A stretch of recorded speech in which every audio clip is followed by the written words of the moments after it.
Hello students, welcome back to your online classes, video classes. Hopefully all of you must be doing good and taking care of yourself and your family members. So students, today we are back again to discuss some basic concepts of chemistry, and today we will start with our next topic, that is atomic masses, molecular masses, and then we will talk about what is the meaning of gram atomic mass, gram molecular mass, and then if time will be left, okay, then we will discuss about mole concept, a little bit about mole concept. Okay, so to start with, that is atomic mass. Atomic mass, what is the meaning of atomic mass? तो atomic mass का मतलब क्या होता है बच्चों ना, एक मास मतलब मास ऑफ वन एटम. ओके, एक एटम के मास को हम लोग एटॉमिक मास कहते हैं. जैसे कि सपोज ऑक्सीजन का एक एटम अगर हम लोग लेंगे, ठीक है, ऑक्सीजन का एक एटम अगर हम लोग लेते हैं, ओके, तो उसका जो भी मास होगा उसे हम लोग क्या कहेंगे, एटॉमिक मास ऑफ ऑक्सीजन. उसी तरीके से अगर सपोज कर लो हम लोग नाइट्रोजन का एक एटम लेंगे, है ना, नाइट्रोजन का एक एटम लेंगे, तो उसका जितना भी मास होगा उसे हम लोग कहेंगे, उसका जितना भी मास होगा उसे हम क्या कहेंगे, मास of one atom of nitrogen. Okay, तो बच्चों एटॉमिक मास जो है ये एक बहुत ही मतलब हम लोग ये कह सकते हैं कि जैसे कि एटम्स जो होते हैं वो बहुत ही छोटे छोटे पार्टिकल्स होते हैं, है ना, तो उनके मासेस जो होंगे वो भी बहुत कम होंगे. तो साइंटिस्ट ने फिर सोचा कि हम लोग एटॉमिक मास कैलकुलेट कैसे करेंगे, ग्राम में करेंगे या कोई दूसरा यूनिट हम लोग चूज करेंगे, है ना, ये सारा चीज़ चल रहा था. ठीक है, कि एटॉमिक मास को हम लोग कैसे डिफाइन करेंगे. ओके, तो उनके मन में एक चीज़ आया कि हम लोग क्या करेंगे ना, एटॉमिक मास को डायरेक्टली हम लोग डिफाइन नहीं करेंगे, हम लोग उसको दूसरे एटम्स के साथ रिलेट करके डिफाइन करेंगे उसके मास को. मतलब क्या है, जैसे सपोज कर लो कि उन्होंने एक्सपेरिमेंटली ये फाइंड आउट किया कि एक हाइड्रोजन के एटम का मास, एक हाइड्रोजन के एटम का मास, ठीक है, या फिर एक हाइड्रोजन का एटॉमिक मास जो है अगर हम लोग ग्राम में उसे लिखते हैं तो वो कितना है ना, 1.672 इंटू 10⁻⁻24 ग्राम. ठीक है, तो यहाँ पर जैसा कि आप देख सकते हो एटॉमिक मास जो आ रहा है वो बहुत ही छोटा वैल्यू है, 1.672 into 10⁻⁻24. Okay, it is a very small value. Okay, but hydrogen was the lightest known element. Okay, it is the lightest known element. Okay, तो साइंटिस्ट लोगों ने क्या सोचा कि हम लोग क्या करते हैं ना, हाइड्रोजन का जो भी एटॉमिक मास है, ठीक है, हाइड्रोजन का जो भी एटॉमिक मास है हम लोग उसको बोलेंगे वन एटॉमिक मास यूनिट. ठीक है, हम लोग हाइड्रोजन के एक एटम का जो भी एटॉमिक मास है उसी को हम लोग क्या बोलेंगे ना, one atomic mass unit. Okay, और दूसरे एटम्स को हम लोग इसके रेस्पेक्ट में, है ना, इससे रिलेट करके एक्सप्रेस करेंगे. फॉर एग्जांपल जैसे सपोज कर लो ये मार्कर है, ओके, और ये डस्टर है. ठीक है, सपोज कर लो इस मार्कर के मास को हम 1 यूनिट कंसिडर करते हैं और फिर इस डस्टर के मास को हमें इसके टर्म्स में एक्सप्रेस करना है. तो हम एक मार्कर के मास को, सपोज एक मार्कर मेरे पास जो है इसका मास सपोज कर लो 50 ग्राम है या फिर 20 ग्राम है. ठीक है, और मेरे पास एक डस्टर है, ओके, जिसका मास सपोज कर लो 100 ग्राम है. ठीक है, अब अगर हम बोलेंगे कि express the mass of duster in terms of mass of marker, तो तुम क्या बोलोगे ना, डस्टर का मास कितना है ना, एक डस्टर का मास है कितना, 1 मार्कर के मास को दैट इज 20 ग्राम को हम 1 यूनिट कंसिडर कर लिए. ठीक है, एक मार्कर के मास को दैट इज 20 ग्राम को हम 1 यूनिट कंसिडर कर लिए. ठीक है, तो 20 ग्राम इज 1 यूनिट, तो एक डस्टर का मास दैट इज 100 ग्राम, 100 ग्राम कितना हो जाएगा, 5 यूनिट. ओके, तो what I have done, I have express the mass of a duster in terms of what, in terms of mass of one marker taken as 1 unit. Mass of one marker is taken as 1 unit and I have expressed the mass of the duster in terms of what, mass of the marker. Okay, तो ये आसान हो जाएगा. ये हम लोग क्या ये डस्टर का कैसा मास है ना, रिलेटिव मास, है ना, रिलेट कर रहे हैं हम लोग, मार्कर के मास के साथ डस्टर के मास को रिलेट करके एक्सप्रेस कर रहे हैं. तो ऐसे मासेस जब हम लोग इस तरीके से एक्सप्रेस करते हैं तो इसे हम लोग कहते हैं कि हम लोग रिलेटिव मास डिक्लेयर कर रहे हैं, मतलब रिलेटिव मास एक्सप्रेस कर रहे हैं. ओके, तो अब आते हैं वापस. Since hydrogen was the lightest element known at that time, okay, so the mass of one atom of hydrogen was taken as 1 atomic mass unit और 1 यूनिफाइड मास. ठीक है, यू भी सिंबल यूज किया जाता है बच्चों एटॉमिक मास को express करने के लिए, that is it is read as one unified mass, one unified mass. Okay, अच्छा, अब उसके बाद कंपेयर किया गया। जैसे सपोज हम लोग ऑक्सीजन का एटम लेकर के आए, ठीक है, ऑक्सीजन के एटम को हम लोग कंपेयर किए किसके साथ ना, हाइड्रोजन के एटम के साथ। ओके, हाइड्रोजन के एटम के साथ तो देखा गया कंपैरिजन में कि ऑक्सीजन जो है it is 16 times heavier, it is 16 times heavier than hydrogen atom. ठीक है, जो ऑक्सीजन का एटम है वो 16 टाइम्स हेवियर है किसके कंपैरिजन में ना, हाइड्रोजन के एटम के कंपैरिजन में। अच्छा, हाइड्रोजन के एक एटम का मास कितना है ना, 1 AMU लिया गया था, ठीक है, स्टार्टिंग में। ओके, तो 16 टाइम्स हेवियर है, तो ऑक्सीजन का मास हम बोलेंगे, ऑक्सीजन के एटम का मास कितना है ना, 16 AMU, that is 16 times of one atomic mass unit. And what is one atomic mass unit? One atomic mass unit is nothing but the mass of one atom of hydrogen. Okay, तो इस तरीके से define किया गया था, है ना।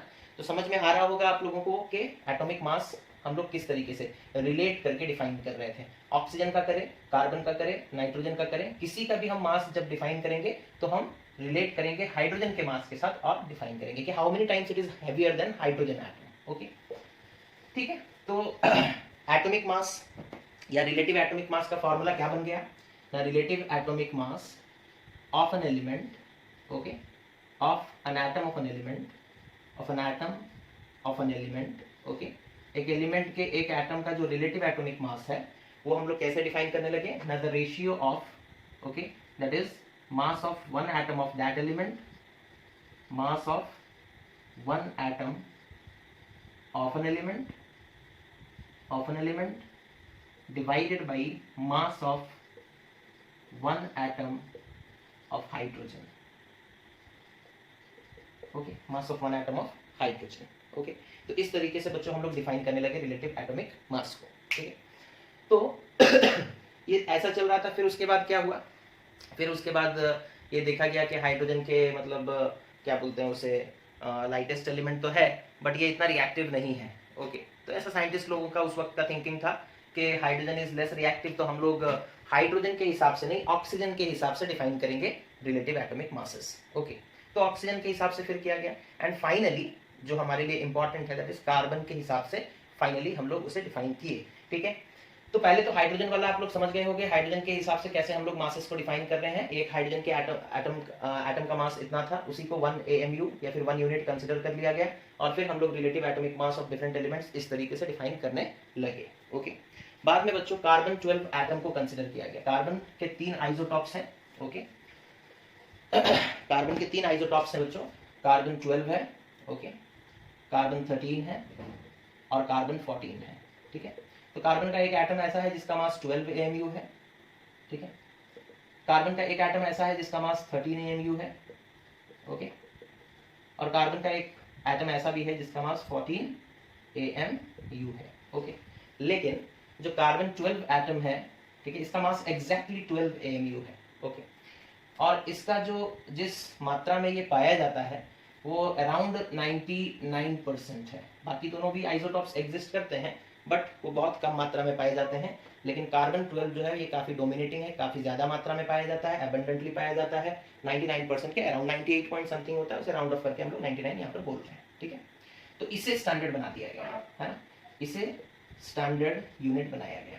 ठीक है, इसे स्टैंडर्ड यूनिट बनाया गया। ठीक है, तो देखो एक कार्बन के एटम का मास यानी कि कार्बन 12 का एटॉमिक मास कितना था ना, 12 AMU था। ओके, यानी कि अगर आप एक कार्बन का एटम लोगे, सपोज हम यहाँ पे सर्कल बना करके कार्बन का एटम शो कर रहे हैं, इसका टोटल मास 12 AMU है।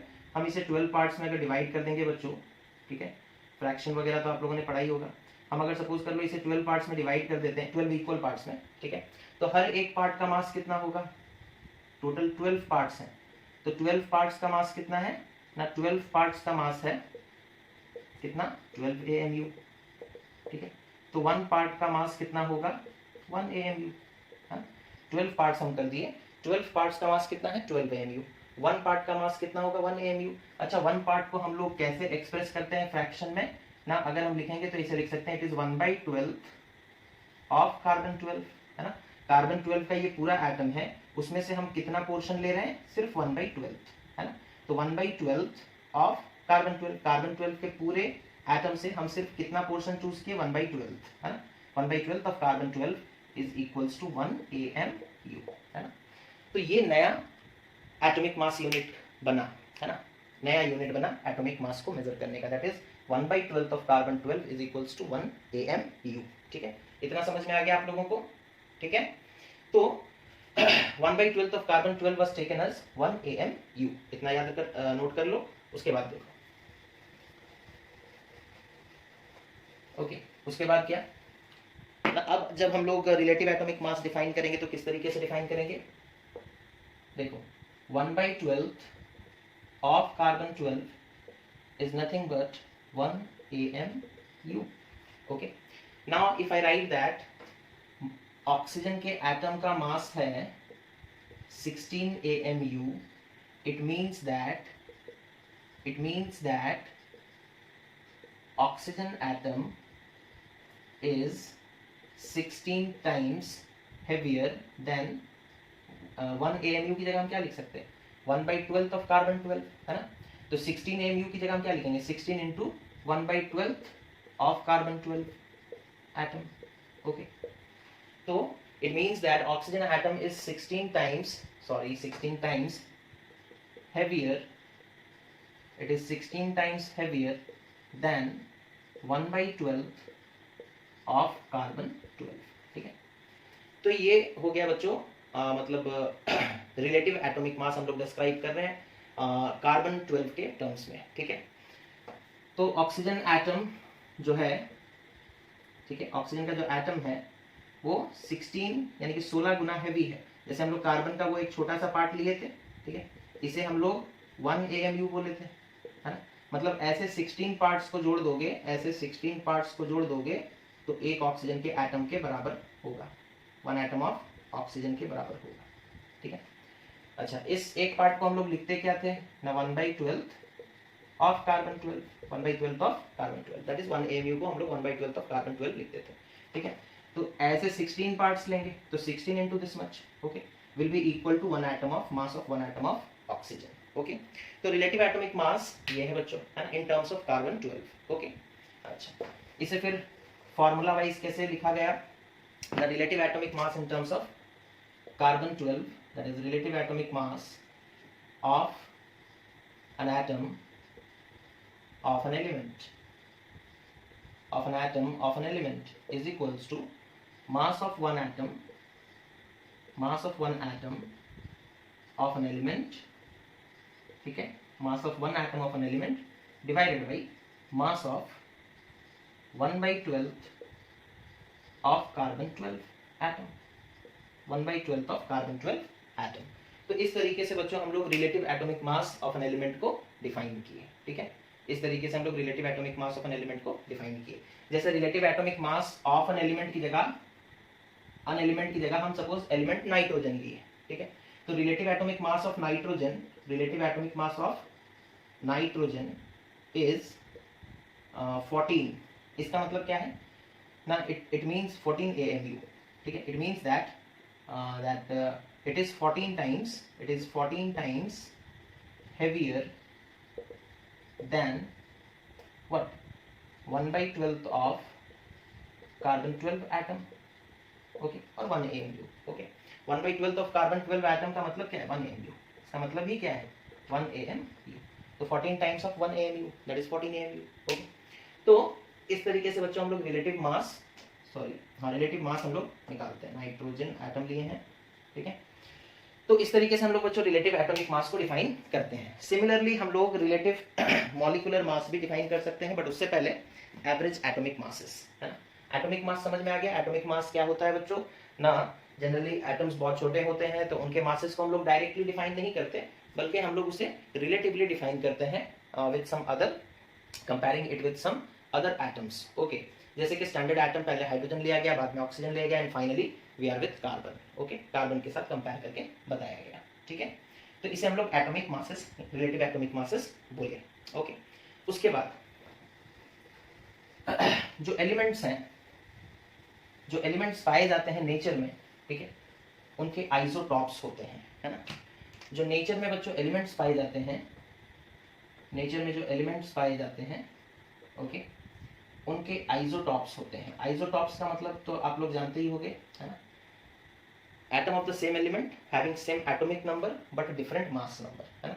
सेम एलिमेंट के एटम जिनका एटॉमिक नंबर सेम है, सेम एलिमेंट का मतलब एटॉमिक नंबर सेम ही होगा बट डिफरेंट मास नंबर होगा, मास नंबर जो है वो डिफरेंट होगा। तो इनका क्या किया जाए, इनका एटॉमिक मास अगर हमसे कोई पूछेगा, जैसे कि क्लोरीन, है ना, तो क्लोरीन का अगर जैसे कोई हमसे मास पूछेगा, क्लोरीन का मास कितना है बताओ, तो अब कंफ्यूजन क्रिएट होता है कि क्लोरीन का एक एटम है जिसका मास 35 है, एटॉमिक नंबर 17 है। क्लोरीन का और एक एटम है जिसका मास 37 है, एटॉमिक नंबर 17 है, ठीक है। अब हमसे अगर कोई पूछेगा कि क्लोरीन का मास बताओ कितना है, तो हम बोलेंगे 35, वो बोलेगा नहीं 37 है। हम बोलेंगे चलो 37, वो बोलेगा नहीं 35 है। तो ऐसे नहीं कर सकते, हम लोग क्या करते हैं, एवरेज एटॉमिक मास निकालते हैं। क्या निकालते हैं, एवरेज एटॉमिक मास, ठीक है।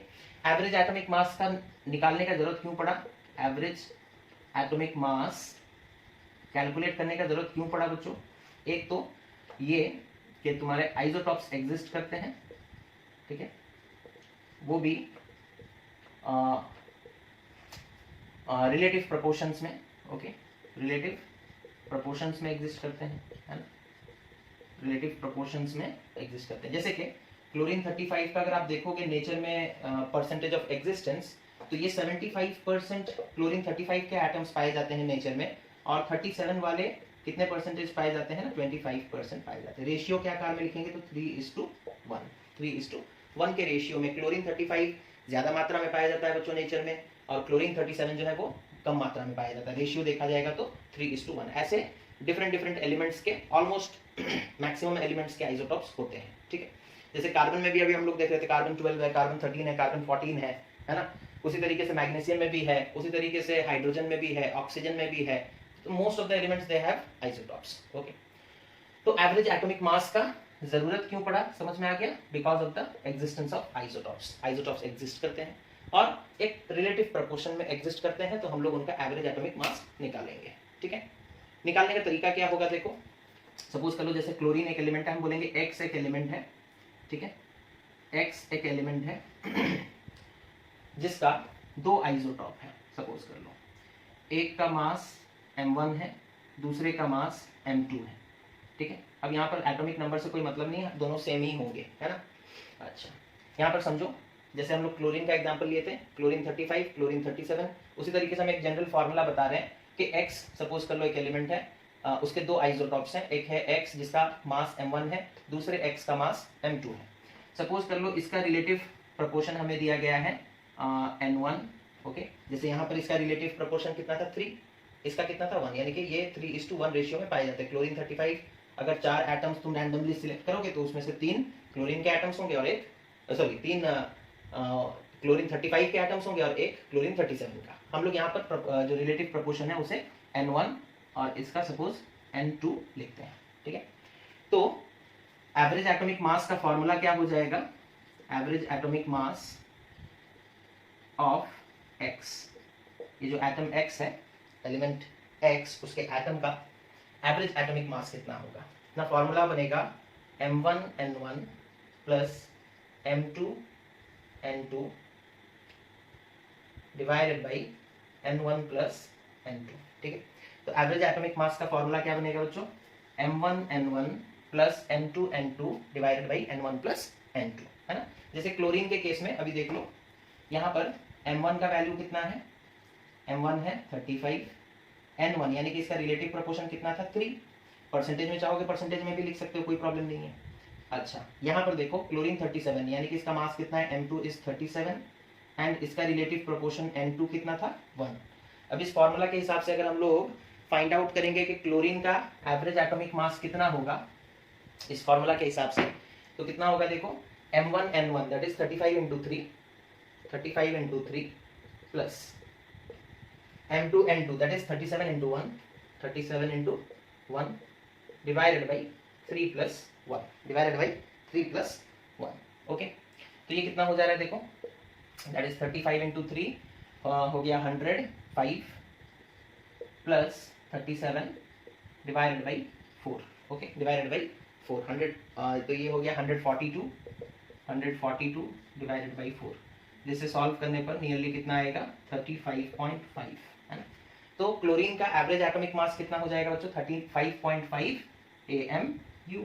ओके, इसी तरीके से हम लोग दूसरे आइसोटॉप्स का भी अगर हम लोगों को M1 N1 है ना इस तरीके से अगर दिया गया होगा, अगर सपोज कर लो आप बोलोगे कि 3 आइसोटॉप्स हैं X X और X, सपोज इसका M1 और इसका रिलेटिव प्रोपोर्शन है N1, इसका सपोज मास है M2, इसका रिलेटिव प्रोपोर्शन है N2, इसका सपोज M3 और इसका रिलेटिव प्रोपोर्शन N3, तो वहां फॉर्मूला हो जाएगा M1 M1 plus M2 N2 plus M3 N3 divided by N1 plus N2 plus N3। उस तरीके से हम लोग निकालेंगे।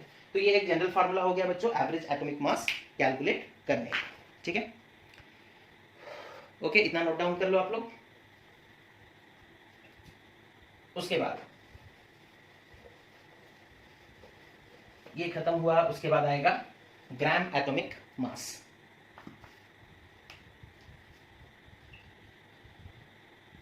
ग्राम एटॉमिक मास, ओके। तो ग्राम एटॉमिक मास क्या होता है बच्चों ना, the quantity of an element whose mass in grams, the quantity of an element, the quantity of an element whose mass in gram, okay, the quantity of an element whose mass in gram is numerically equal to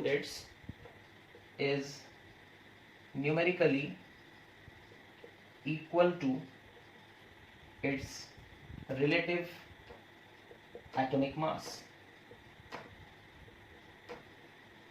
okay, और we can say it as, और हम लोग ऐसे भी बोल सकते हैं कि atomic mass expressed in grams is known as gram atomic mass. Okay, जैसे सपोज कर लो हम लोग कहते हैं नाइट्रोजन का एटॉमिक मास कितना है ना 14 AMU। ओके, तो नाइट्रोजन का ग्राम एटॉमिक मास कितना हो जाएगा, ग्राम एटॉमिक मास हो जाएगा 14 ग्राम। ओके, कितना हो जाएगा 14 ग्राम। ओके, उसी तरीके से जैसे सपोज कर लो ऑक्सीजन का एटॉमिक मास कितना है, ऑक्सीजन का एटॉमिक मास कितना है ना 16 AMU, तो ऑक्सीजन का ग्राम एटॉमिक मास कितना हो जाएगा, gram atomic mass will be equal to 16 gram. ठीक है, तो ये मत समझना कि हम लोग सिर्फ मतलब एटॉमिक मास को ग्राम में लिख दिए, नहीं, एक्चुअली हम लोग जैसे सपोज कर लो एक एटम का मास है ना, नाइट्रोजन का एक एटम, ठीक है, नाइट्रोजन का एक एटम का मास है 14U और 14 AMU। ओके, तो हम लोग बहुत सारे नाइट्रोजन के एटम्स लिए, ओके, ठीक है, बहुत सारे नाइट्रोजन के एटम्स लिए, कितना ना जिसका मास 14 ग्राम होगा। ठीक है, तो उतने, इसीलिए यहाँ पर हम लोग पहले क्या लिखे, the quantity of an element whose mass in gram is numerically equal to, है ना, उतना क्वांटिटी हमें उस एलिमेंट का लेना है जिसका मास ग्राम में न्यूमेरिकली इक्वल होगा। इसका भी 14, इसका भी 14। Okay, so that is mass of an element or mass of an atom expressed in grams का मतलब ये है बच्चों कि हमें उतने एटम्स लेने पड़ेंगे जिसका मास ग्राम में न्यूमेरिकली बराबर हो उसके एटॉमिक मास के साथ, न्यूमेरिकली बराबर हो उसके एटॉमिक मास के साथ। ठीक है, तो उसे हम लोग ग्राम एटॉमिक मास कहेंगे और वो खुद में एक यूनिट बनेगा, ओके, आगे मोल कंसेप्ट में इसका और भी ज्यादा कंसेप्ट हम लोगों को देखने को मिलेगा। तो ग्राम एटॉमिक मास आप लोग समझ गए होंगे, that is the quantity of an element whose mass in gram is numerically equal to its relative atomic mass। Okay, तो हम लोग जैसे कि फिर से एक बार सुन लो, नाइट्रोजन का एटॉमिक मास कितना है 14 AMU, तो ग्राम एटॉमिक मास मतलब 14 ग्राम ही लेना है हमें, न्यूमेरिकली दोनों का वैल्यू सेम होना चाहिए, 14 है, ये भी 14 होना चाहिए। बट ऑब्वियसली जब तुम 14 ग्राम नाइट्रोजन लोगे तो क्या एक एटम का होगा, नहीं, many number of atoms will be there. उसी तरीके से जैसे ऑक्सीजन के एक एटम का मास 16 AMU है ना, अब तुम 16 ग्राम ऑक्सीजन जब लोगे तो उसमें बहुत सारे एटम्स होंगे, ओके, उसमें बहुत सारे एटम्स होंगे, ओके, तो उसको ग्राम एटॉमिक मास कहा जाता है। बहुत सारे ऑक्सीजन के एटम्स हम लोग लेंगे, कितने लेंगे ना जिसका मास 16 ग्राम होगा, जिसका मास 16 ग्राम होगा। बाद में हम लोग देखेंगे बच्चों कि जब भी हम लोग किसी के ग्राम एटॉमिक मास को उसके एक्चुअल मास से डिवाइड करेंगे तो 6.022 × 10⁻23 आएगा, किसी के भी, है ना, एटॉमिक मास को जब एक्चुअल एटॉमिक मास से डिवाइड करोगे तो 6.022 × 10⁻23, वहीं से मोल कंसेप्ट स्टार्ट होता है। ओके, तो ये है ग्राम एटॉमिक मास। ओके, उसके बाद अब रिलेटिव मॉलिक्यूलर मास है ना, relative molecular mass.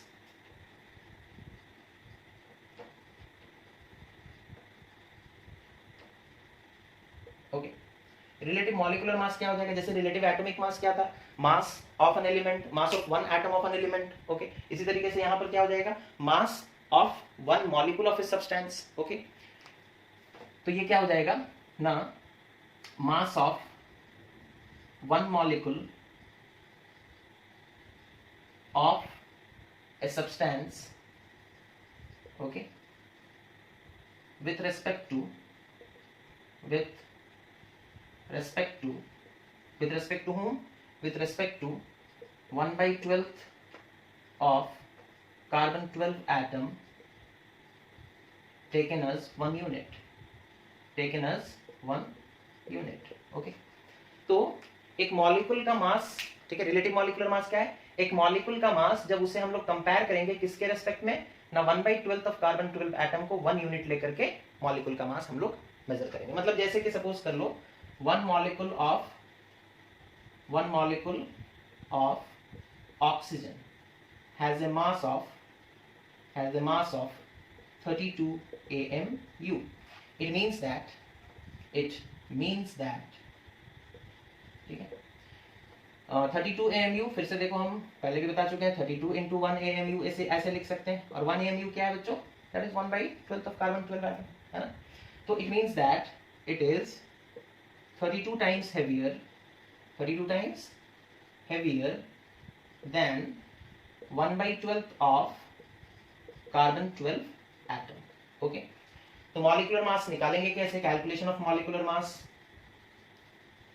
Calculation of molecular mass और रिलेटिव मॉलिक्यूलर मास कैसे निकालेंगे ना, sum of the masses of the atoms of various elements present in the molecule। Molecular mass कैसे निकालेंगे ना, sum of the masses of the atoms of various elements present in a substance। okay, present in a molecule of a substance, okay। तो इस तरीके से हम लोग molecular mass निकालेंगे, जितने भी मतलब एटम्स हैं डिफरेंट एलिमेंट्स के, सबके एटॉमिक मासेस को जोड़ दो, मॉलिक्यूलर मास मिल जाएगा। जैसे कि सपोज कर लो हमें कोई बोलेगा find the molecular mass of C2H6, है ना, दैट इज इथेन। ओके, इसका मॉलिक्यूलर मास निकालना है, और हमें दिया है कि कार्बन का एटॉमिक मास कितना है 12, हाइड्रोजन का एटॉमिक मास कितना है 1, ये हमें दे रखा है। ओके, दिख रहा है बच्चों नीचे तक, ओके दिख रहा है। तो हमें कार्बन का मास दिया है 12 और हाइड्रोजन का मास दिया है 1, और हमें इसका मॉलिक्यूलर, ये एक मॉलिक्यूल है इथेन का, है ना, it is a molecule of ethane, इसका मॉलिक्यूलर मास निकालने को कहा गया। तो कार्बन का 12 है तो 2 कार्बन, तो 2 इंटू 12 प्लस हाइड्रोजन 6 है तो 6 इंटू 1 कितना हो गया 2, ये हो गया 24 प्लस 6 दैट इज 30 यूनिट होगा AMU। ठीक है, यूनिट क्या होगा AMU। ओके, अगर हमसे कोई पूछता what is the gram molecular मास, है ना, तो 30 AMU की जगह ग्राम लिखते हैं, है ना, 30 ग्राम। ओके, अगर हमसे कोई पूछता है, ये मॉलिक्यूलर मास हो गया, अब ग्राम मॉलिक्यूलर मास क्या होगा, जैसे ग्राम एटॉमिक मास हम लोग डिफाइन किए थे, तो ग्राम मॉलिक्यूलर मास क्या होगा ना, it will be equal to mass of molecule expressed in grams, okay. तो mass of one molecule of ethane is 30 AMU, so mass of gram molecular mass of ethane अगर हमसे पूछेगा तो कितना होगा 30 ग्राम। ओके, तो ये चीज समझ में आ गया। अगर हमसे कोई पूछेगा what is the gram molecular mass, okay, gram molecular mass of C2H6, तो वो क्या हो जाएगा बच्चों 30 ग्राम। ओके, 30 ग्राम। ओके, अब डेफिनेटली 30 ग्राम इथेन जो है वो एक इथेन के मॉलिक्यूल का मास नहीं है, बहुत सारे इथेन जिनका मास 30 ग्राम है, ठीक है, उतने सारे इथेन जब हम लेंगे तब हम बोलेंगे कि हमारे पास कितना इथेन है ना, 1 ग्राम मॉलिक्यूलर मास के बराबर है, 1 ग्राम मॉलिक्यूलर मास के बराबर है। Okay, so this is molecular mass, gram molecular मास, इसे नोट कर लो। ओके, अब इतना जानने के बाद बच्चों अब हम लोग मोल कंसेप्ट स्टार्ट कर सकते हैं, ठीक है। अब हम लोग मोल कंसेप्ट स्टार्ट कर सकते हैं, ठीक है। ठीक है, देखो अब हम लोग सपोज कर लो, अगर 1 gram atomic mass of carbon तुमसे पूछेंगे तो कितना होगा, 12 ग्राम, है ना।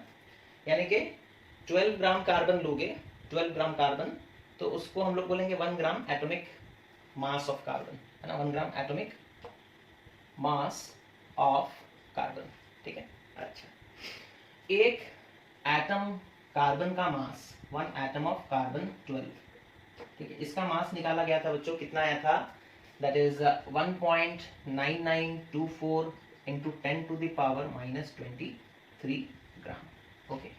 1.99 into 10 to the power -23 gram, okay. अच्छा, फिर साइंटिस्ट लोगों ने क्या किया ना, 1 gram atomic mass of carbon that is 12 gram of carbon को उन्होंने एक एटम के मास से डिवाइड कर दिया, है ना। तो नंबर ऑफ एटम्स पता चल जाएंगे, नंबर ऑफ एटम्स यानी कि 12 ग्राम कार्बन में कितने एटम्स हैं, ऑब्वियसली 12 ग्राम कार्बन यानी कि बहुत सारे एटम्स होंगे, तो उसमें नंबर ऑफ एटम्स कितने हैं वो पता लगाने के लिए वो लोग क्या किए, number of atoms in 12 gram carbon, ठीक है, in 12 gram carbon is equals to 12 gram carbon लिया गया था डिवाइडेड बाई एक एटम का मास, ठीक है, that is 1.9924 into 10 to the power -23, okay. समझ में आया ये चीज, देखो एक एटम का मास कितना है ना, 1.9924 इंटू 10 टू द पावर -23, तो इतना ग्राम, एक एटम का मास इतना ग्राम, तो 12 ग्राम में कितने एटम्स हैं, सपोज x, ठीक है। तो यूनिटरी मेथड से निकाला जा सकता है नंबर ऑफ एटम्स, है ना। एक एटम का मास इतना है, तो 12 ग्राम कार्बन में कितने एटम्स होंगे, लेट इट बी x, उसके बाद यूनिटरी मेथड हम लोग लगा देंगे, तो number of atoms in 12 gram carbon पता चल जाएगा, है ना। समझ में आ गया, okay. And it was found to be 6.022 into 10 to the power 23 atoms, okay. यानी कि 1 ग्राम atomic mass of carbon, that is 12 gram of carbon has 6.022 into 10 to the power 23 atoms, ठीक है। 1 ग्राम एटॉमिक मास को ऐसे भी लिखा जाता है बच्चों, देखो तुम देखोगे 1 ग्राम एटम भी लिखा जाता है, ठीक है, शॉर्ट में उसे 1 ग्राम एटम भी लिखा जाता है। तो 1 ग्राम एटॉमिक मास नहीं लिख करके हम 1 ग्राम एटम लिखेंगे, ग्राम एटम एक मतलब साथ में पढ़ा जाएगा, 1 ग्राम एटम, ओके। 1 ग्राम फिर एटम नहीं, 1 ग्राम एटम, ओके। तो 1 ग्राम एटम का मतलब भी यही होता है, that is 1 gram atomic mass और gram atomic mass of carbon, ठीक है। अच्छा, ये चीज भी जानकर रखो, ओके। तो फिलहाल देखो हमारा कंसेप्ट यहाँ पर ये है कि हम लोग ग्राम एटॉमिक मास कार्बन का कितना है, 12 ग्राम, ठीक है। फिर हम लोग देखें कि एक एटम कार्बन 12 का, उसका एक एटम का मास कितना है, इतना, ठीक है। तो फिर हम लोग बोले कि अगर एक एटम का मास इतना है तो 12 ग्राम एटम में कितने 12 ग्राम कार्बन में कितने एटम्स होंगे, तो वो निकल कर आया 6.022 इंटू 10 टू द पावर 23, ठीक है। उसके बाद हम लोग क्या किए ना 1 ग्राम एटम ऑफ हाइड्रोजन लिए, 1 ग्राम एटम ऑफ हाइड्रोजन, ठीक है। उसका मास कितना है ना 1.008 ग्राम, ओके। 1 एक्चुअल मास यहाँ पर लिखा जा रहा है, हम यहाँ पर राउंड ऑफ नहीं कर रहे, ठीक है। 1 ग्राम एटम ऑफ हाइड्रोजन मतलब gram atomic mass of hydrogen, okay, मतलब gram atomic mass of hydrogen कितना है 1.008 ग्राम, ओके। अच्छा, हाइड्रोजन के एक एटम का मास, हाइड्रोजन के एक एटम का मास, ठीक है, यानी कि हाइड्रोजन का एटॉमिक मास, हाइड्रोजन का एटॉमिक मास, ठीक है, एक्चुअल में कितना है ना 1.672 इंटू 10 टू द पावर -24 ग्राम, ठीक है। एक एटम का, हाइड्रोजन के एक एटम का एक्चुअल मास इतना है, ठीक है। तो उसमें एक 1 gram atomic mass of hydrogen में कितना एटम्स होगा वो निकाल सकते हैं हम लोग, है ना। इस चीज को देखो हम ऊपर मिटा रहे, फिर से देखो हम यहाँ बता रहे तुम्हें कि हाइड्रोजन के एक एटम का मास कितना है, एक एटम का मास है 1.672 इंटू 10 टू द पावर -24 ग्राम, ठीक है। अच्छा, अगर हम बोलेंगे कि जो ग्राम एटॉमिक मास है हाइड्रोजन का दैट इज 1.008 ग्राम, तो उसमें कितने एटम्स होंगे, क्या वो निकाला जा सकता है? 1.672 into 10 to the power -24 gram hydrogen मतलब 1 एटम ऑफ हाइड्रोजन। तो 1.008 ग्राम ऑफ हाइड्रोजन का मतलब कितने एटम्स है, हमें वो निकालना है। तो number of atoms in 1.008 gram of hydrogen. Okay, 1.008 gram of hydrogen का मतलब है बच्चों ग्राम atomic mass of hydrogen, gram atomic mass of hydrogen. Okay, hydrogen का ग्राम एटॉमिक मास कितना? 1.008। तो नंबर ऑफ एटम्स हम निकाल रहे थे that is 1.008 divided by 1.672 into 10 to the power -24। Coincidentally देखा गया ये भी कितना आया ना, 6.022 into 10 to the power 23 atoms, 6.022 into 10 to the power 23 atoms. Okay, तो 1 ग्राम एटॉमिक मास हम लोग कार्बन का लिए, उसमें भी इतने एटम्स थे। 1 ग्राम एटॉमिक मास हाइड्रोजन का लिए, तो उसमें भी इतने ही एटम्स थे। तो फाइनली एवोगाड्रो ने क्या कहा ना, 1 gram atomic mass of any element, किसी भी एलिमेंट का अगर 1 ग्राम एटॉमिक मास लोगे तो उसमें कितने नंबर ऑफ एटम्स होंगे? नंबर ऑफ एटम्स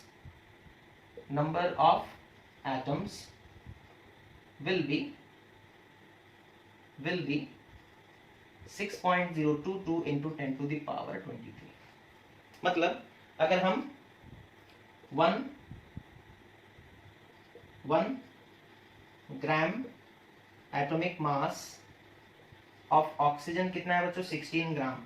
अगर 16 ग्राम ऑक्सीजन लेंगे तो उसमें कितने एटम्स होंगे? 6.022 into 10 to the power 23।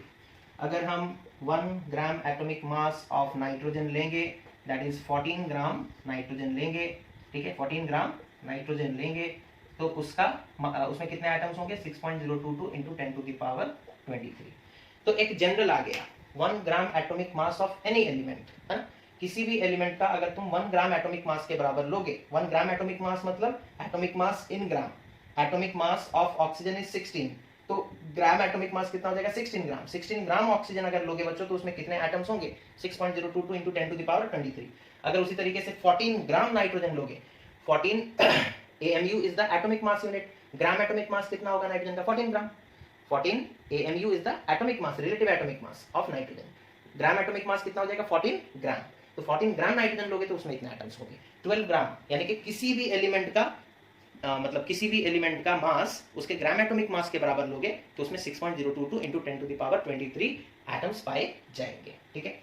Similarly molecules में भी ऐसा ही होगा, किसी भी मॉलिक्यूल का, है ना, किसी भी मॉलिक्यूल का जब हम लोग 1 gram molecular mass of any molecule element का भी हो सकता है, कंपाउंड का भी हो सकता है, लोगे तो उसमें कितने मॉलिक्यूल्स होंगे ना? 6.022 into 10 to the power 23 molecules होंगे, ठीक है, मॉलिक्यूल्स होंगे। जैसे सपोज कर लो 1 ग्राम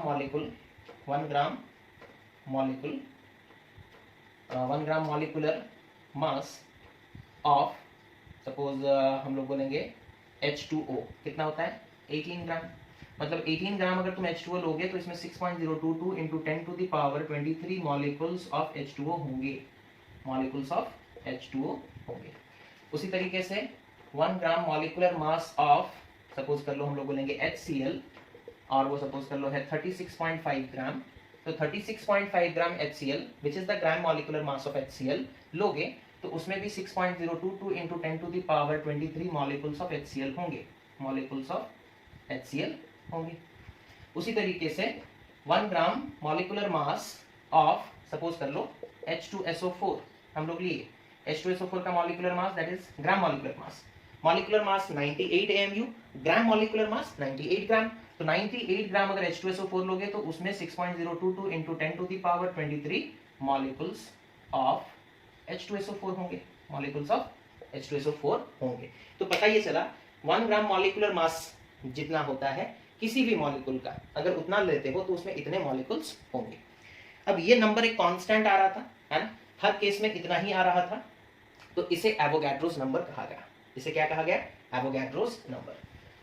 तो एवोगैड्रोस नंबर का वैल्यू कितना है ना, एवोगैड्रोस नंबर का वैल्यू है, एवोगैड्रोस नंबर का वैल्यू कितना है, ठीक है, एवोगैड्रोस नंबर का वैल्यू कितना है 6.022 इंटू 10 टू द पावर 23, ठीक है।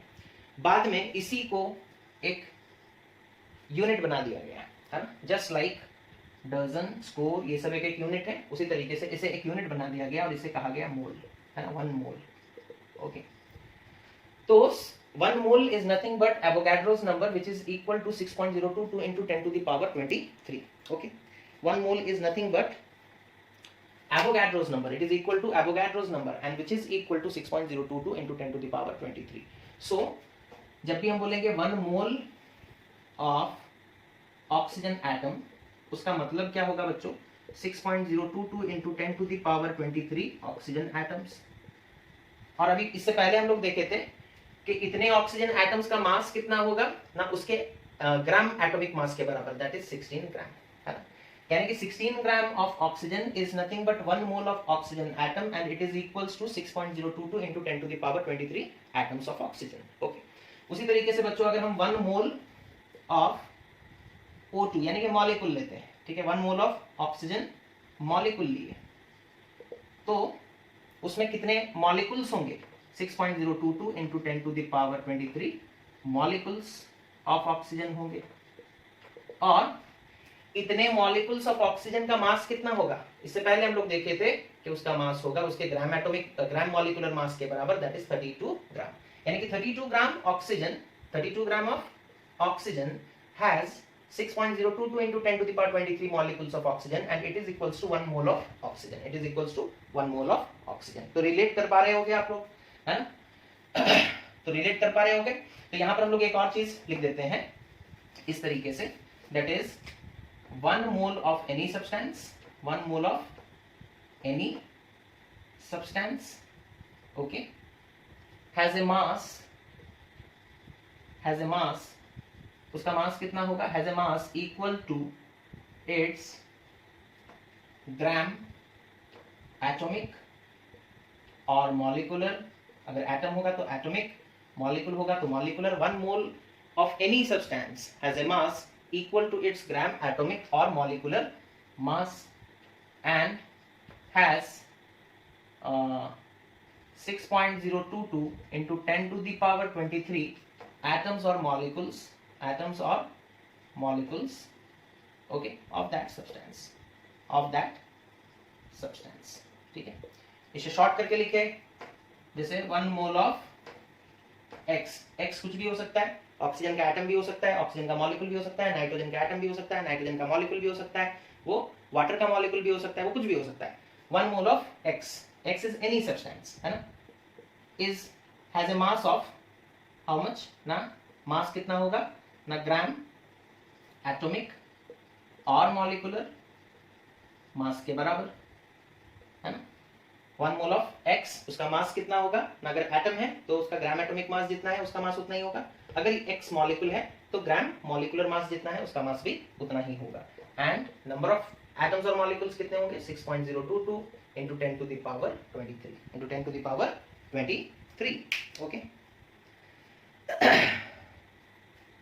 समझ में आ गया इतना। तो 6.022 into 10 to the power 23, इसी को बच्चों हम लोग एक यूनिट बना दिए काउंटिंग के लिए, है ना। और आगे चलकर वॉल्यूम को भी हम लोग इसी के फॉर्म में एक्सप्रेस करेंगे, ठीक है। एवोगैड्रोस लॉ है, that is equal volume of all substances has equal number of molecules, तो उस equal number of all gases, okay, has equal number of molecules under similar condition of temperature and pressure. तो उसे use करके हम लोग फिर ये भी निकालेंगे कि 1 mole of any substance, okay, 1 mole of any substance, 1 mole of any substance, okay, has a mass equal to 1 gram atomic or 1 gram molecular mass, 1 gram atomic mass और 1 gram molecular mass and volume कितना होगा, है ना। मतलब क्या, देखो अगर हम लोग 16 ग्राम, ये एक्सपेरिमेंटली पाया गया, हम लोग यहाँ पे डायरेक्ट कंक्लूजन देख रहे हैं, 16 ग्राम ऑक्सीजन के, सॉरी मॉलिक्यूल्स के आकार में ऑक्सीजन एग्जिस्ट करता है। अगर हम लोग 32 ग्राम ऑक्सीजन लेंगे, ठीक है, that is 1 mole of oxygen, 1 mole of oxygen, तो वो कितना वॉल्यूम ऑक्युपाई करेगा ना, हम लोग देखें 22.4 लीटर्स का वॉल्यूम ऑक्युपाई करता है एट स्टैंडर्ड टेम्परेचर प्रेशर, ठीक है, at standard temperature pressure that is 0 degree Celsius and pressure is 760 mm of Hg। उसी तरीके से 22.4 लीटर्स का वो वॉल्यूम ऑक्युपाई करता है। ओके, उसी तरीके से अगर इसी को हम लोग क्या कहते हैं बच्चों, मोलर वॉल्यूम, है ना, क्या कहते हैं, मोलर वॉल्यूम। ओके, यानी कि 1 मोल ऑफ एनी सब्सटेंस लोगे उसका वॉल्यूम कितना होगा स्टैंडर्ड टेम्परेचर प्रेशर में, 22.4। बाद में ये देखा गया, जैसे सपोज कर लो हम लोग नाइट्रोजन का मॉलिक्यूल लिए, यानी कि 28 ग्राम नाइट्रोजन लिए, ठीक है, that is 1 mole of nitrogen.